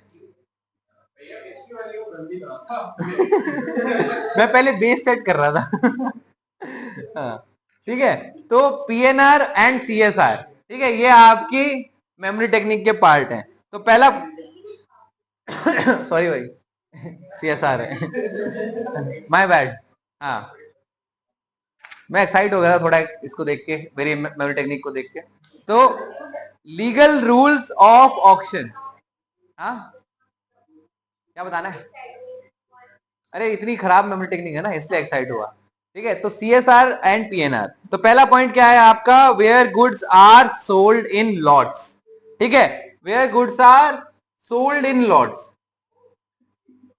लॉट का मतलब क्या होता है? जैसे मान लो एक डब्बे के अंदर बहुत सारे गुड्स डाल दिए, एक साथ बेच दिया, तो जो गुड का जो लॉट है, लॉट के अंदर इंडिविजुअल आइटम है, तो ये माना जाएगा कि जो इंडिविजुअल आइटम है उनकी सेपरेट सेल हुई है। ठीक है, वो सेपरेट सेल मानी जाएगी हर इंडिविजुअल आइटम की, क्योंकि डिफेक्ट किसी भी आइटम में हो सकता है, गड़बड़ किसी भी आइटम में हो सकती है, पेमेंट किसी का रिगार्डिंग अगर नहीं आई तो आप उस आइटम के साथ में एलोकेट कर सकते हो। आपके जब लॉट्स में चीजें बिक रही हैं तो हर लॉट का जो पार्ट है, मान लो हर जो इंडिविजुअल गुड है वो क्या है आपका? वो क्या है आपका? सेपरेट गुड है। तो इसका मतलब ये नहीं है कि अगर उसके गुड के अंदर, लॉट के अंदर 2 किलो चावल है तो हर एक दाना चावल का एक अलग लॉट है, नहीं, वो 2 किलो चावल जो जो बंडल्स में बने हुए हैं, 2-2 किलो चावल के जो बंडल्स बने हुए हैं, वो क्या है? एक लॉट है। ठीक है, वो भी असर्टेंड होगा, वो भी स्पेसिफाइड होगा। क्लियर है? नेक्स्ट पॉइंट क्या है आपका? Completion of the contract of sale. Completion कब होगा कॉन्ट्रैक्ट ऑफ सेल का? जब आपका फॉल ऑफ हैमर होगा। कंप्लीशन हो गया मतलब आपने सेल कंफर्म कर दी है, वो फॉल ऑफ हैमर से होगा या फिर जो भी मैकेनिज्म आपका डिसाइड किया गया है ऑक्शनर के द्वारा। ऑक्शनर ने ये बोल दिया कि मैं हाथ ऐसे ऊपर कर दूंगा तो सेल कंफर्म है, तो भी मान लिया जाएगा अगर हैमर नहीं है उसके पास तो। जनरली फॉल ऑफ हैमर से होता है, वो एक रिवाज है। ठीक है, नेक्स्ट पॉइंट क्या दिया हुआ है आपका? राइट टू बिड में भी रिजर्व। राइट टू बिड जो है वो आपका रिजर्व हो सकता है। ठीक है, अब बोलोगे आप राइट टू बिड कैसे रिजर्व होगा? जब आपने पब्लिक को इनवाइट कर दिया है तो राइट टू बिड कैसे रिजर्व होगा? राइट टू बिड रिजर्व किसका हो रहा है यहाँ पे? सेलर खुद अपना राइट जो है वो रिजर्व कर सकता है बिड करने का। सेलर अपना राइट बिड करने का रिजर्व क्यों कर सकता है? उसका एक ही रीजन होता है, उसका रीजन ये होता है कि वो एक मिनिमम बेस प्राइस, जैसे मान लो उसने, अगर मैंने मान लो ऑक्शनर को, जो पीपो ऑक्शनर था, पीपो को बता दिया कि भाई ऑक्शनर, ऑक्शनर साहब क्या करना है, 1000 रुपए से मेरा गुड बेचना है, 1000 रुपए से बिड स्टार्ट होगी, कर दोगे स्टार्ट? कर दिया जाएगा। ठीक है, अगर इसने बोला कि नहीं नहीं हमारे ऑप्शन का जो टाइप है हम 1000 रुपए से स्टार्ट नहीं करेंगे, हम क्या करेंगे? 0 से स्टार्ट करेंगे। हमारे बिड के टाइप के अंदर आप पहली बिड आएगी, पहली बिड ही बेस बनेगा, उसके बाद ही स्टार्ट होगा। ठीक है, अगर कोई नहीं खरीदना चाह रहा तो हम बेचेंगे ही नहीं इसको, कोई बिड नहीं लगा रहा तो हम बेचेंगे ही नहीं इसको। ठीक है, क्लियर है ये चीज। अगर मान लो ये सिनेरियो है तो मैं क्या करूंगा, राइट अपना रिजर्व करूंगा, राइट अपना रिजर्व करूंगा, उस ऑक्शन के अंदर अपनी एक सीट बुक कर सकता हूं और मैं ऑक्शनर को बताऊंगा कि ये एक मिनिमम प्राइस है, मैं यहां तक इसका इंक्रीज लेके आऊंगा गुड के प्राइस का, कोई खरीदने को तैयार होगा ठीक है, नहीं तो गुड्स मेरे को वापस मोड़ देना। ठीक है, तो मतलब उसने स्टार्ट करा, पहली बिड क्या लगाई, 1000 रुपए। अब कोई और 1000 रुपए से ऊपर खरीदना चाह रहा है तो ठीक है, नहीं तो वो खुद ही सेलर है, वो खुद को थोड़ा ना बेचेगा। ठीक है, तो ऑक्शन को समझ आ जाएगा कि जो सेलर है उसने 1000 रुपए बिड लगाई है, अब उसने बेस सेट कर दिया, अब वो बेस सेट हो गया तो इसके बाद से अगर कोई खरीदना चाह रहा है तो ठीक है, वरना ये चीज बिकने रही। क्लियर है, तो ये राइट रिजर्व आप करते हो एज अ सेलर। ठीक है, ये आपके पास राइट रिजर्व करना आपको पहले पड़ता है, आपका राइट तब आएगा बिड करने का, अदरवाइज आपको बिड करना अलाउड नहीं होता है। हाँ, हाँ ऑक्शन में पार्ट ले सकता है, किस पर्पज के लिए, किसी पर्पज के लिए कि उसको मिनिमम प्राइस सेट करना है। हाँ, उसके अलावा वो खुद का सामान खुद थोड़ा खरीदेगा, वो मतलब क्या है, वो बेसिकली क्या कर रहा है, वो ट्राई कर रहा है कि जो आपका प्राइस है वो इंक्रीज हो जाए, उसको मैक्सिमम वैल्यू मिल जाए। ठीक है, पर मान लो क्या हुआ, मैक्सिमम वैल्यू आपने सेट कर दी, उसके बाद जिसने बिडिंग लगाई, तो समझ आ जाएगा ना लोगों को ये क्या हो रहा है, वो लोग बोलेंगे हमने तो बेवकूफ बना के रखा हुआ है इन्होंने। ठीक है, तो वो बेवकूफ बनाने के लिए यूज नहीं करना है, आप सिर्फ एक मिनिमम लेवल ऑफ जो आपकी कोई चीज है, प्राइस की वैल्यू जो है उसको सेट करने के लिए आप यूज करते हो। ठीक है, अब आप सेलर खुद बैठ सकता है या सेलर अपने बिहाफ पे किसी एजेंट को बिठा सकता है। आपकी एक सीट सफिशिएंट है ये काम करने के लिए, तो आप एक सीट बुक कराओगे, एक सीट बुक नहीं कराओगे। ठीक है, हाँ अगर करवा लिया है उसके अंदर आपकी ये चीज, यही चीज होनी चाहिए, उसके अलावा कोई और चीज नहीं होनी चाहिए, मतलब आपने एक मिनिमम लेवल सेट कर दिया। अब पूछ,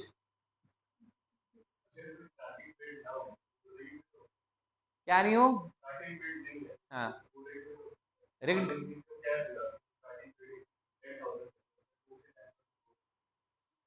उसी टाइम में सोल्ड होता है, टाइम दिया जाता है बढ़ाने का। जैसे मैं अभी सेल कर रहा था, जब मुकेश ने 2 लाख की बिड करी थी तो इसने हाथ ऊपर करके 2.5 लाख कर दिया था ना, तो उतना टाइम देना पड़ता है, वो ऑक्शन का प्रोसीजर है।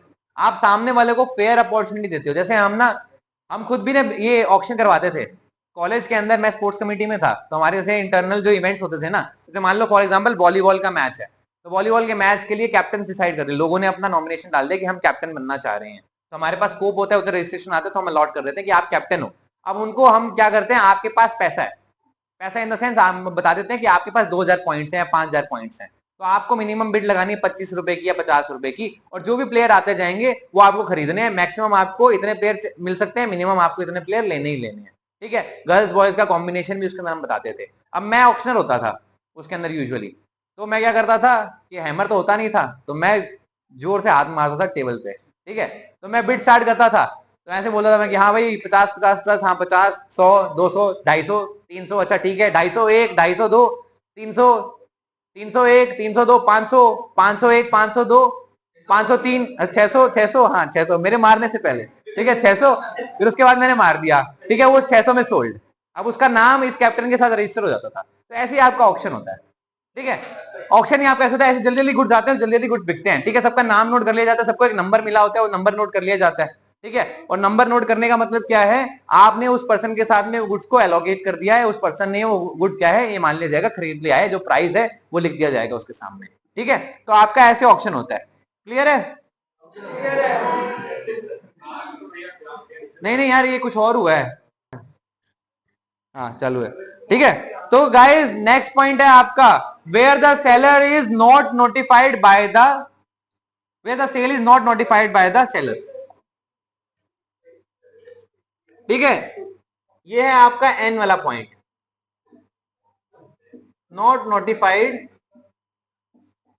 Bye the seller. ठीक है, इस पॉइंट को एक बार देखते हैं, ये थोड़ा अलग पॉइंट है, ये आपको ऐसे समझ नहीं आएगा। Where the sale is not notified, sale is not notified का मतलब क्या है, आप पहले एक बार पूरा रीड करते हैं सेंटेंस को, फिर आपको समझ आएगा। वेयर, अंधेरा नहीं है दिख रहा है मेरे को, है ना? ठीक है, where the sale is not notified to the subject to a right to bid on behalf of the seller, it shall not be lawful for the seller to bid himself. वहां पे बेसिकली, बेसिकली आपने क्या किया है, notify नहीं किया है कि आप सेलर हो। ठीक है, जो बेसिकली सेल, सेल के रिगार्डिंग जो आपकी बिडिंग हो रही है उसके अंदर अगर आपने नोटिफाई नहीं किया है कि आप खुद ही सेलर हो, तो आप उसके अंदर बिड नहीं कर सकते अनलेस आपके पास राइट रिजर्व्ड हो। ठीक है, it shall not be lawful for the seller to bid himself or to employ any person to bid at such sale or for the auctioneer knowingly to take any bid from the seller or any such person and any sale contravening the rule may be treated as fraudulent or fraudulent by the buyer। ठीक है, fraudulent का मतलब क्या है? Basically क्या हो रहा है? वॉइडेबल हो रहा है कॉन्ट्रैक्ट। ठीक है, तो फ्रॉडुलेंट जहां पे आ गया वहां पे वॉइडेबल आ गया, वॉइडेबिलिटी आ गई। फ्रॉडुलेंट किसके पार्ट पे? बायर के पार्ट पे। तो बेसिकली जहां पे सेलर के पास राइट नहीं था या खुद बैठने का या ना किसी और को बिठाने का, तो उस जगह पे वो बैठ गया और किसी और को बिठा दिया और उसके बिहाफ पे वो बिडिंग कर रहा है अब। ठीक है, खुद का प्राइस गुड का भरवा रहा है। ठीक है, राइट नहीं था वहां पे, तो वो चीज क्या है? फ्रॉडुलेंट मानी जाएगी बायर के पर्सपेक्टिव से। अब बायर की मर्जी है कि वो उसको एक्सेप्ट कर रहा है, वॉइड कर रहा है कि वैलिड कर रहा है गुड्स को। ठीक है, गुड्स की सेल को। क्लियर है? हाँ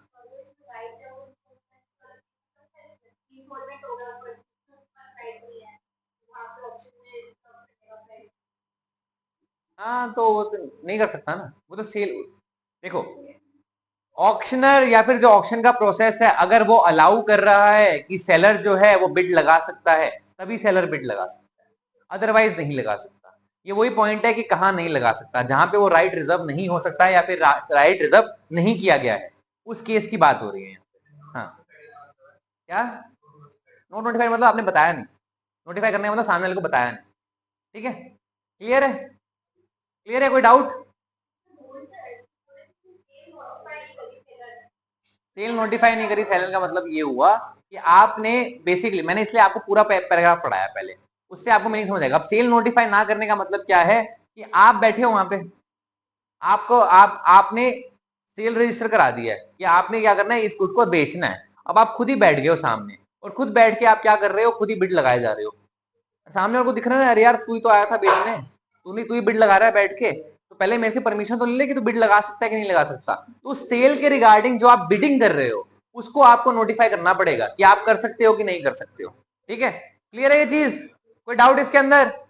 नेक्स्ट पॉइंट देखो, रिजर्व प्राइस। अगर आपने नोटिफाई कर दिया है कोई प्राइस, रिजर्व कर दिया है, रिजर्व कर दिया है आपने कोई प्राइस, तो मतलब उस प्राइस के हिसाब से ही बिडिंग अब स्टार्ट होगी। मिनिमम प्राइस, बेस प्राइस आपने सेट कर दिया है। ठीक है, अब इस केस के अंदर देखो कॉन्ट्राडिक्शन कहां आता है। इस केस के अंदर कॉन्ट्राडिक्शन आता है कि अब इसके बाद में जब आपका बेस प्राइस जो सेलर ने बोला था, अगर वो फिक्स हो गया है, अगर वो फिक्स हो गया है, तो सेलर को बिड करने का कोई राइट नहीं मिलना चाहिए। तो अगर सेलर वहां पे बिड के लिए बैठ गया है और वो उस बेस प्राइस से भी ऊपर बढ़ाने का ट्राई कर रहा है, जो उसने मिनिमम प्राइस, देखो मैंने मान लो पीपो को बताया कि मिनिमम प्राइस 1000 रुपए में बिकना चाहिए, पीपो बोल रहा है कि नहीं मैं तो बेस प्राइस 100 ही रखूंगा, उस केस में मैं 1000 तक ले जा सकता हूँ। अगर पीपो ने बोल दिया कि हाँ ठीक है कोई बात नहीं भैया 1000 रुपए अपने बेस प्राइस रख लेंगे, उसके बाद में मेरे पास राइट नहीं बनता है कि मैं उसकी बिड को और बढ़ाऊं। ठीक है, उसकी बिड को मैं और ज्यादा नहीं बढ़ा सकता। क्लियर है ये चीज? क्लियर है ये चीज? मैं कहां तक बढ़ा सकता हूं? जहां तक मैं चाह रहा हूं कि बेस प्राइस बने, और मैंने वो ऑप्शनर को पहले ही बता दिया था। ठीक है, क्लियर है? हाँ, नेक्स्ट पॉइंट, प्रिटेंडेड बिडिंग।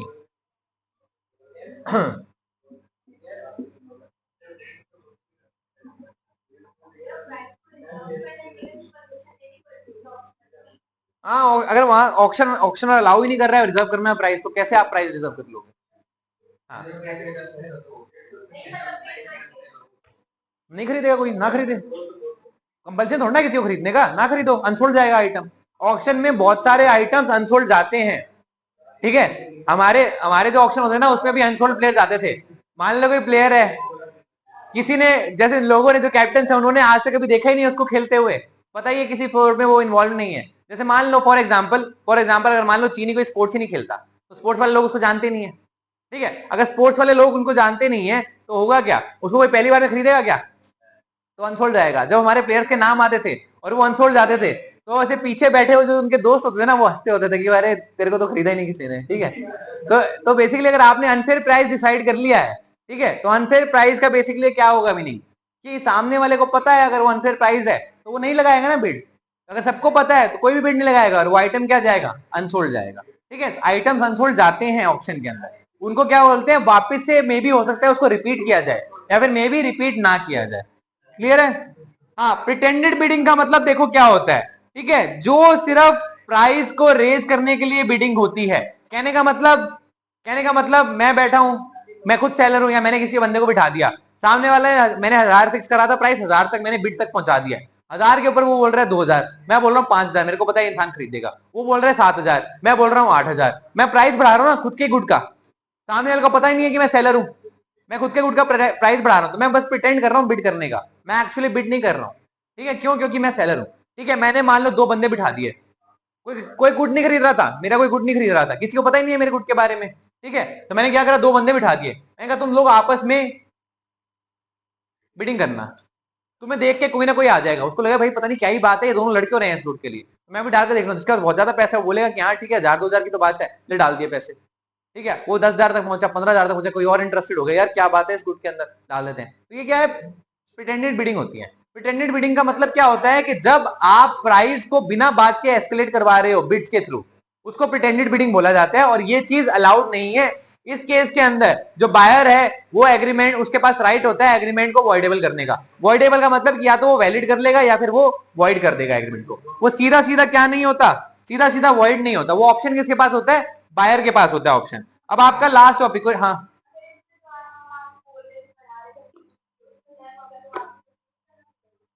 मेरे गुड को मेरे को परचेस करना पड़ेगा, नहीं नहीं वो सेल ही नहीं होगी ना।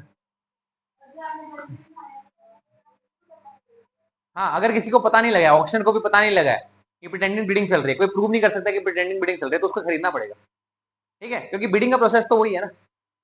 हाँ क्लियर है, कोई डाउट। लास्ट टॉपिक आपका इंक्लूजन ऑफ इंक्रीज और decrease taxes in contract of sale. मान लो आपने कोई कॉन्ट्रैक्ट किया, कॉन्ट्रैक्ट के टाइम पे सरकार की कोई पॉलिसी चेंज हुई, कोई रूल चेंज हुआ, उसके वजह से जो टैक्स अप्लाई हो रहे थे, देखो 2 टाइप के टैक्स अप्लाई होते हैं। एक तो होता है कि जब सेलर प्रोक्योर कर रहा है, मे भी तब अप्लाई हो रहा हो टैक्स, सुन लो भाई टैक्स वैक्स है बाद में भूल जाओगे, ठीक है। तो जब मान लो सेलर प्रोक्योर कर रहा है, मैंने मान लो फॉरेन से गुड्स मंगाए, तो उस पर एक्साइज ड्यूटी लग जाएगी, है ना, कस्टम ड्यूटी लग जाएगी, तो प्रोक्योरमेंट के अंदर भी टैक्स लग सकता है, ठीक है। वो कौन बियर करेगा स्टार्टिंग में, स्टार्टिंग में तो सेलर बियर करेगा, क्योंकि जिसने प्रोक्योर करा है वही पे कर रहा है। उसके बाद क्या होता है, गुड सेलिंग के अंदर भी आपके टैक्स लगता है, ठीक है, जीएसटी हो गया, वैट हो गया, ठीक है, या फिर आपके ट्रांसपोर्टेशन के रिगार्डिंग एक इंटरस्टेट जो टैक्स लगता है वो लग गया, ठीक है, क्लियर है ये चीज। तो आपके जो टैक्स लगता है, अगर आपने कोई एग्रीमेंट नहीं कर रखा है उसके रिगार्डिंग, तो यूजुअली वो पे कौन करता है, बायर पे करता है। अगर आपकी सेल से पहले ही अगर कुछ चेंज आना है, जैसे मान लो आपने डिसाइड किया जब जीएसटी लग नहीं रहा था, मान लो किसी गुड के ऊपर कोई इनडायरेक्ट टैक्स नहीं लग रहा था, तो आपने 1000 रुपए उसकी वैल्यू डिसाइड करी, जीएसटी नोटिफाई हो गया, जीएसटी ने नोटिफाई करने के बाद क्या बोल दिया कि इसके ऊपर 18% टैक्स लगेगा, तो उसकी वैल्यू कितनी हो जाएगी, 1180। अब 1180 जो वैल्यू है वो इंक्रीज प्राइस है, वो कौन बियर करेगा, वो जनरली कौन बियर करता है, बायर बियर करता है। बट होता ये है कि आप अगर कोई ऐसे केस आ गया है जहां पे आपको पहले पता नहीं था कि इंक्रीज आ जाएगा, बट इंक्रीज डिक्रीज जो भी चीज हुई है, जो भी चीज हुई है वो बियर कौन कर रहा है, बायर कर रहा है। मतलब मान लो अगर डिक्रीज भी हो गया, अगर 18% लग रहा था पहले टैक्स, 18 से 12 हो गया, 18 से 12 होने के अंदर वो एक जो 60 रुपए का गैप आएगा, वो बेनिफिट किसको मिलेगा, वो बेनिफिट भी बायर को मिलेगा, ठीक है। कोई सब्सिडी मिल रही है अगर किसको, सेलर को, कोई एक्साइज ड्यूटी लग रही है सेलर को, वो सेलर की है, ठीक है। सेल के टाइम पे कोई चीज लग रही है तो टैक्स लग रहा है, वो किसकी रिस्पॉन्सिबिलिटी है, बायर की रिस्पॉन्सिबिलिटी है, अगर कोई एग्रीमेंट नहीं हुआ है तो। अगर आपने कोई ऐसी चेंज इन टैक्सेस या चेंज इन गवर्नमेंट पॉलिसीज के रिगार्डिंग अगर कोई एग्रीमेंट कर रखा है और उस एग्रीमेंट में ये बोल दिया गया है कि सेलर है वो कॉस्ट बियर करेगा इस चीज की, तो सेलर कॉस्ट बियर करेगा, ठीक है। आपके अरेंजमेंट के ऊपर डिपेंड करता है, जनरली अगर आपने कोई जनरली कोई बात करता नहीं है इस चीज की, तो जो चीज सेलर को पे करनी है वो तो सेलर पे करेगा ही, वो कॉस्ट में ऐड कर लेगा। उसके बाद अल्टीमेटली वो कॉस्ट कौन पे कर रहा है, बायर पे कर रहा है, क्योंकि सेलर अपना प्रॉफिट भी कमाएगा। और उसके ऊपर जो टैक्स लग रहा है, एक्स्ट्रा टैक्स जो पहले नहीं लग रहा था, जो नया टैक्स लग रहा है, चेंज इन टैक्स की वजह से जो भी चेंजेस आ रहे हैं, ठीक है, वो जो चेंज आ रहा है वो कौन बियर करेगा, अगर उसमें नुकसान हो रहा है तो भी बायर का, अगर बेनिफिट हो रहा है तो भी बायर का, ठीक है। क्लियर है ये चीज, समझ आया, कोई डाउट इसके अंदर। और इसी के साथ आपका हो गया है लॉ का सिलेबस खत्म। तो बधाई हो आपको सबको।